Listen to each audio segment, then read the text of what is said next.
did it feel, making risks and, I know you're so used to doing your own stunts, but, and then also occupying space on a production with serious subject matter where, you're sharing space with your co-star who these characters supposed to be like very diametrically opposed to you, and you in your personal life are not supposed to internalize that as a bicultural woman. Yeah, that's a great question. I think you have to do a lot of work to protect your instrument. When you take on certain topics, and whether it's research or you guys didn't do that with I felt like we were operating in a really safe space to be able to explore these topics, and that's a tribute to our director and the entire cast and crew who were there to actually serve as the story. So Dominique Fishback, speaking of protecting her piece, she advocated and negotiated for an on-set therapist. Do you feel like that would have been really important, or did you already have one, all considering, Oh, honey, I stay in therapy. I'm a believer in it.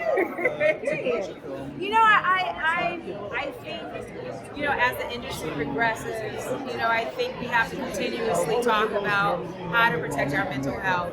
One thing, my late brother, the great Michael K. Williams, would say to me all the time was, Jern, the body doesn't know that it's not real. And it is so important for us as artists. We seek danger. We seek stories that make us uncomfortable. We seek to hold a mirror up to society. And I believe that's important for us to protect ourselves in the process. And one more question really quickly. So, how much research and amount of preparation did you do with Justin, as well as for, this person who's real, Detective Carney? How much did you do to talk to her? Actually, my character was originally written as a man.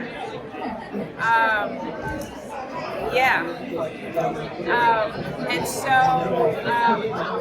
I did speak to a few former special agents, particularly women of color who held this position, and just want to know what it was like to operate in this space. Being an other in such a white male dominated space. Like the Euros, even more in the 80s, right? The film takes place. I did do a lot of research on the topic, but also on former special agents who have been like Carney. If the FBI were to investigate your search history during the development process of this movie, what would they uncover? Very good question. Some very dark stuff. It was a fairly arduous and dark research process on this one. I've done a few other stories that have been true stories that you don't want people looking through your search history of what you had to do. Unfortunately, a lot of these stories are publicly available, and there are people finding this stuff in the wrong way and for the wrong reasons. But, it was a pretty dark research process, and it came out of a lot of stories that were happening contemporaneously in America and like sort of all over the world. This shift to real extremism and domestic terrorism, and it felt like it was really the right time to try and understand where this stuff had been birthed from, and try to find a story that could talk about why these things are happening both in America and sort of all over the world. So. Were you invited to the cutting room, and if so, what contributions did you see that Justin implemented or employed that surprised you, that were unanticipated? Great question.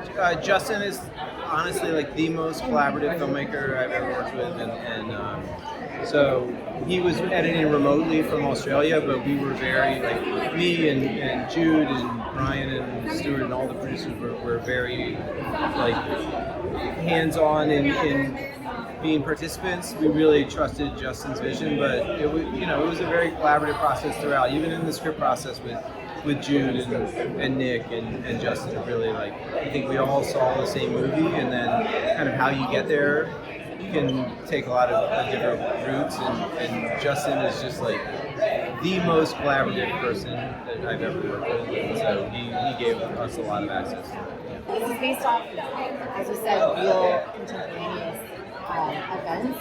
So how do you feel, just seeing it from the development stage to the final cut, how did you feel it challenged you as a writer, and how do you feel that would benefit you for your next project?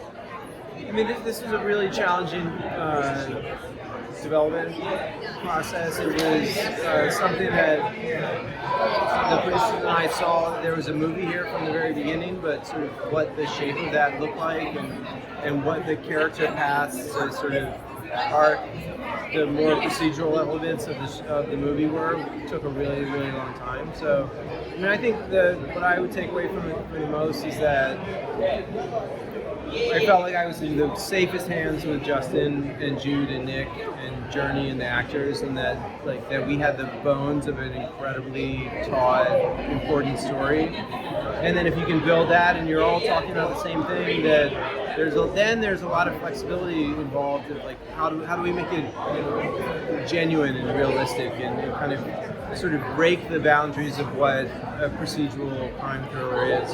You know you have the backbone of it. Then how do you get into kind of the nuance of the characters and all that? And that was just like a real joy to work with these filmmakers. Excellent. Well, thank you so much. I hope you enjoyed the screening. Yeah, thanks,